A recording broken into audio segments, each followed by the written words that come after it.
Sean McVay, 8 seasons, Rams head coach, and won a Super Bowl champ. I got a story for you. This is 52 years ago. Yeah. My dad worked with your grandfather at the University of Dayton.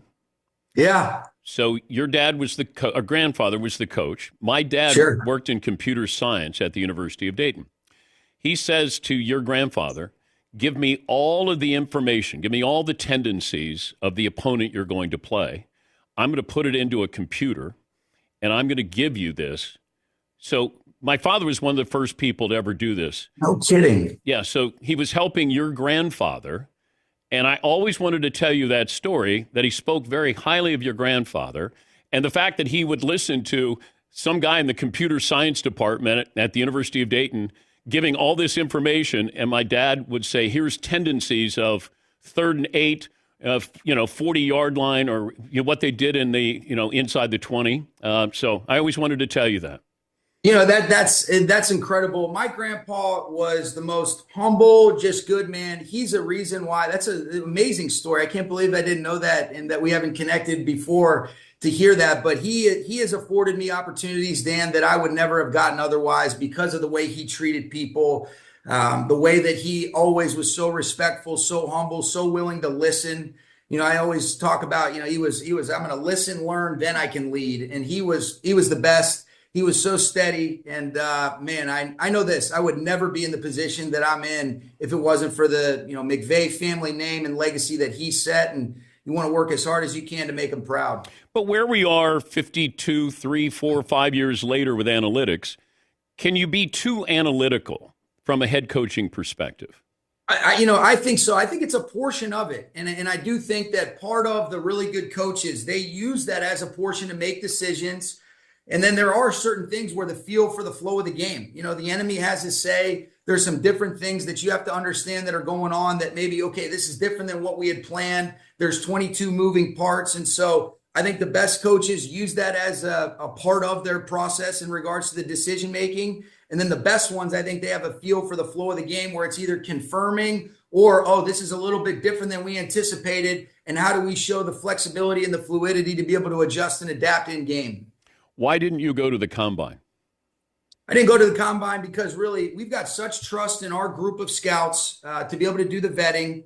And ultimately, the tape is the biggest measure for what we evaluate. And so as coaches, our scouts are a little bit more ahead in terms of evaluating the game tape. They do such a great job with the vetting process, using the numbers. And similar to analytics, Dan, this is a portion of the evaluation, but ultimately we're asking them to play football. And so we want to be able to know the human being, and then we ultimately want to be able to see what kind of football player they are and what kind of vision do we have to be able to bring them in our environment and atmosphere to help them be at their best. And so there's a lot of trust that we have in our scouts, but I do think that there can be some misleading feels that you can get in some of these 15-minute increments that aren't necessarily conducive for getting to know the total human being. And that's where there's that trust in terms of the vetting process that our scouts go through. How close did it get to you losing Matthew Stafford? Or it never did.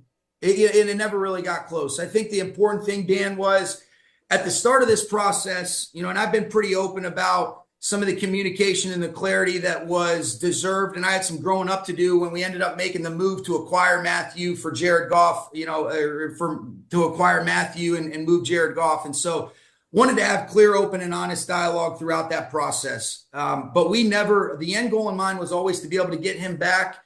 And I realized how much I wanted to get that solved when I've been sleeping so much better over the last couple of nights than I was the previous couple of weeks. Take me back to the game against the Eagles. Yeah. I truly thought you guys were winning that game. Oh, me and just you both. Felt like, but give me the play that you're running through your mind of second guessing yourself at the end of that game. Well, it's funny because it could have worked out. So the 3rd and 2 sequence when we're on the 13-yard line with, a minute 13 left, we ended up having a little bit of a miscommunication up front. They were in a man coverage where they were doubling Nacua.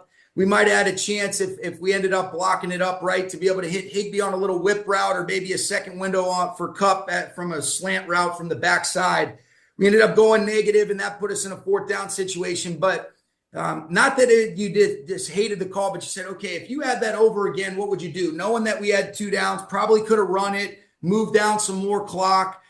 You're really a little bit less risk averse in terms of what ended up occurring right there. So that sequence will stick. But ultimately, I was proud of our group, Dan. I really was. And I thought Matthew played excellent. Our guys competed. I thought we got better throughout the year. And obviously, Philly's a tremendous team. They went on to convincingly do their thing in the next 2 games. But that one will sting, but I think it'll sting so much because of the growth. I don't know that I've ever been a part of a team that I felt like grew as much through so many challenging circumstances throughout the course of the year. And then obviously something way bigger than football with the fires that we dealt with the previous couple weeks.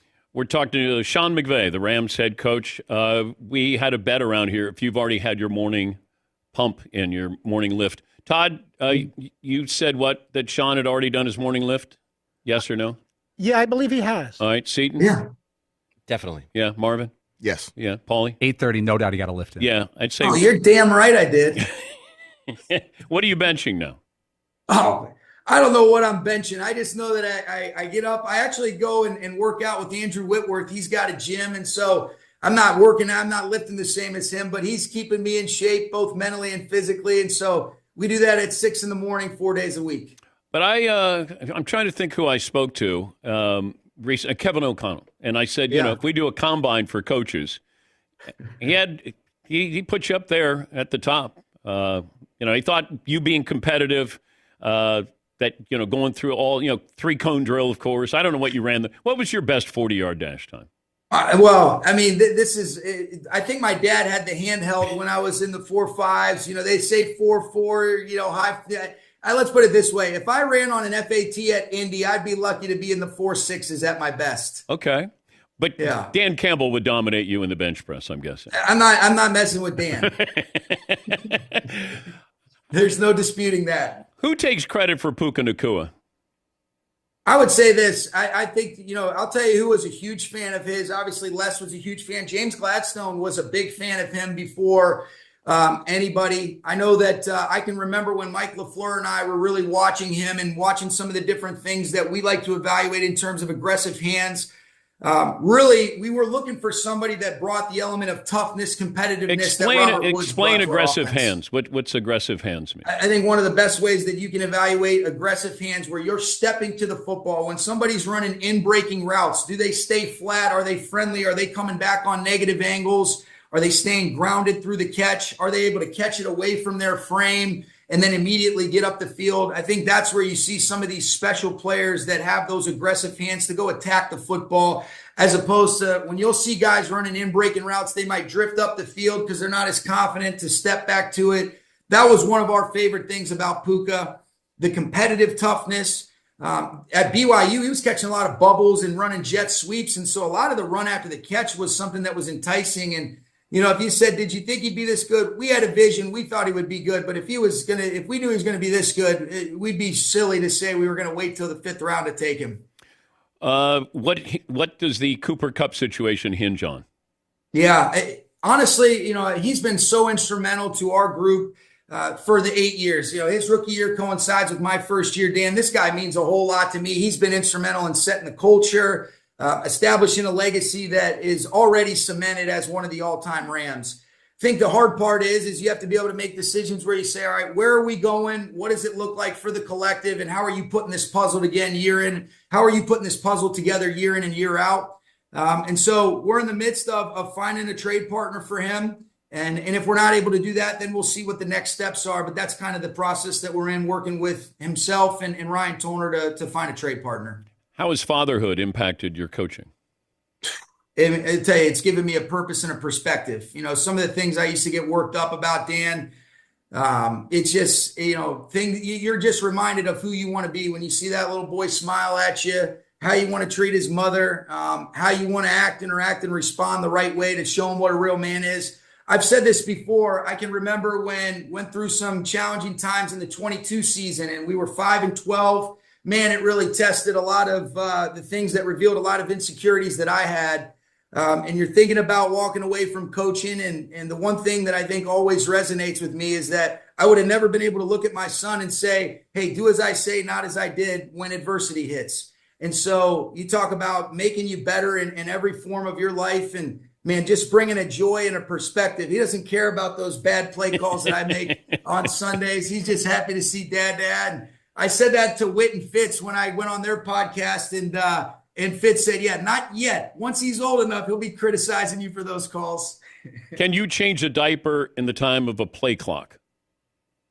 You know what? I think I can. I got to make sure I get the wipes ready if this is a number 2, though. But if this is a number 1, I can do that pretty efficiently. I think I can do that out of a clock stoppage with 25 seconds. Good to talk to you. Congrats on last season, and nice to be able to connect with you. Yeah, absolutely. Appreciate you having me on, Dan. That's Sean McVay.